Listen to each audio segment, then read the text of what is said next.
వైఎస్ఆర్సీపీ కార్యాలయంలో ఆ పార్టీ అధికార ప్రతినిధి వాసిరెడ్డి పద్మ మీడియాతో మాట్లాడుతున్నారు. లైవ్ లో చూద్దాం. పడిగాపులు పడుతూ ఉన్నారు. ఈ పరిస్థితి ఉంటుందని తెలిసి ఇదొక యథేచ్ఛగా పెద్ద ఎత్తున ప్రజల దగ్గర నుంచి అధిక ఛార్జీలు దండుకోవడానికి అటు ప్రైవేట్ వ్యాపారులే కాకుండా ఇటు ఆర్టీసీ కూడా ప్రయత్నించడం అనేటటువంటిది చాలా శోచనీయమైనటువంటి విషయం. ఎందుకంటే ఆర్టీసీ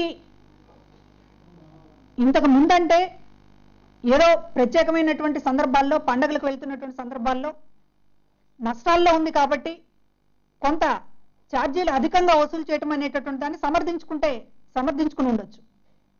కానీ చంద్రబాబు నాయుడు గారి ప్రభుత్వం వచ్చాక ఆర్టీసీ ఛార్జీలని గణనీయంగా పెంచారు.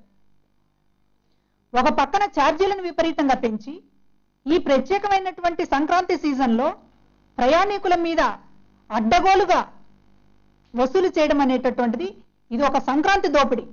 చంద్రన్న కానుక అని చెప్పి తెలుగుదేశం పార్టీ వారు ఏదో మాట్లాడుతున్నారు, కానీ చంద్రన్న కానుక కాదు, సంక్రాంతి దోపిడీ అనేటటువంటిది ఈ రోజున జరుగుతుంది. ఆర్టీసీ ఛార్జీలకు సంబంధించి అసలు కనీసం ఒక ముందస్తుగా రిజర్వేషన్స్ బుక్ చేసుకునడం కానీ అట్లాంటి సదుపాయం కూడా లేకుండా తత్కాల్ అనేటటువంటి దాన్ని ఒకటి పెట్టేసి ఈ రోజున ప్రైవేటు వ్యాపారులకు పోటీగా ఆర్టీసీ దోపిడీ చేయడం అనేటటువంటిది చాలా బాధాకరమైనటువంటి విషయం. మరో పక్కన ఆర్టీసీనే అట్లా చేస్తోంది కనుక ఇక మేమెంత చేయాలి అనేటటువంటి దాంట్లో ప్రైవేటు వ్యాపారస్తులు కూడా ఈ రోజున ట్రావెల్స్ పోటీ పడతా ఉన్నాయి. దాదాపుగా ఈ సీజన్లో క్రిస్మస్ నుంచి సంక్రాంతి సీజన్లో 100 కోట్ల రూపాయలకి వ్యాపారం చేయాలనేటటువంటిది ఈ రోజున ప్రైవేటు ట్రావెల్స్ పెట్టుకోవడం అనేటటువంటిది టార్గెట్గా చాలా విచిత్రమైనటువంటి విషయం.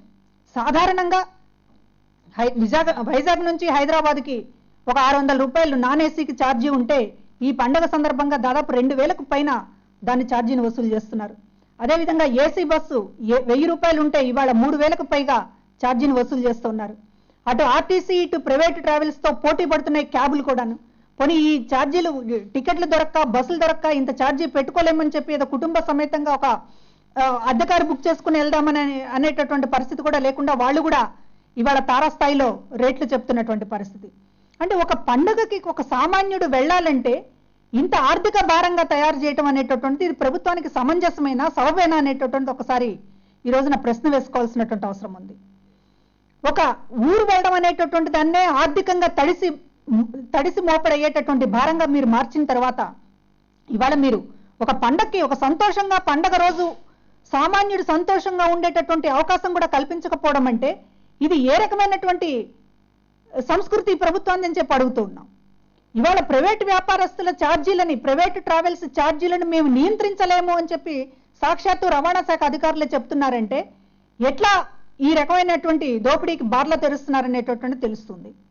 అంటే ఒక మీకు సంబంధించినటువంటి తెలుగుదేశం పార్టీకి సంబంధించినటువంటి 2 ఎంపీలు ప్రైవేటు ట్రావెల్స్ నడుపుతా ఉన్నారు. మరి వారికి ఈ రోజున మీరు లాభం చేకూర్చాలనేటటువంటి ఉద్దేశంతో ఈ రోజు ఉన్నారా? ఆర్టీసీ ఛార్జీలను ఒకవైపు పెంచుతూ మళ్ళీ ఒక పండగ సీజన్లో ప్రత్యేకించి అసలు పండగ సీజన్లో అధిక రేట్లు పెంచడం ఏంటి?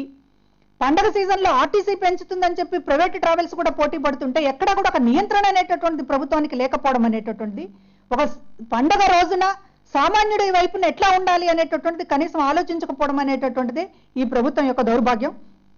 ఇది సంక్రాంతి సందర్భంగా ఇంతకు ముందేమో చంద్రన్న కానుక అనేటటువంటిది ఏ రకంగా ఏ దోపిడీకి గేట్లు తెరుస్తుంది అనేటటువంటి చెప్పాం. దాదాపు 400 కోట్ల రూపాయలు దానికి కేటాయించారు. కానీ హెరిటేజ్లో స్టాక్ ఉన్నటువంటిది పనికిరాని సరుకు, నిలవపడిన సరుకు అంతా కూడా ఇవాళ చంద్రన్న కానుక పేరుతో తోసేస్తున్నారు అనేటటువంటి ఈ రోజున అర్థమవుతోంది. లబ్ధిదారులు గగ్గోలు పెడతా ఉన్నారు. ఓ పక్కనేమో అనేక క్యూలు కడతా ఉన్నారు. రేషన్ కార్డుల దగ్గర పనులు జరగట్లేదు.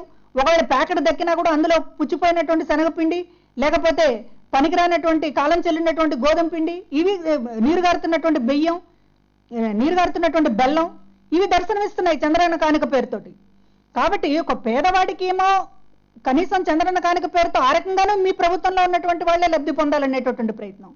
కనీసం ఒక సామాన్యుడు ఒక ఇంటికి చేరాలి, తన కుటుంబ సభ్యులందరినీ సంతోషంగా కలుసుకోవాలి అనేటటువంటి పరిస్థితి కూడా లేకుండా ఈ రోజున ఛార్జీల బాధుడు అనేటటువంటిది ఇది మీ పుణ్యమే.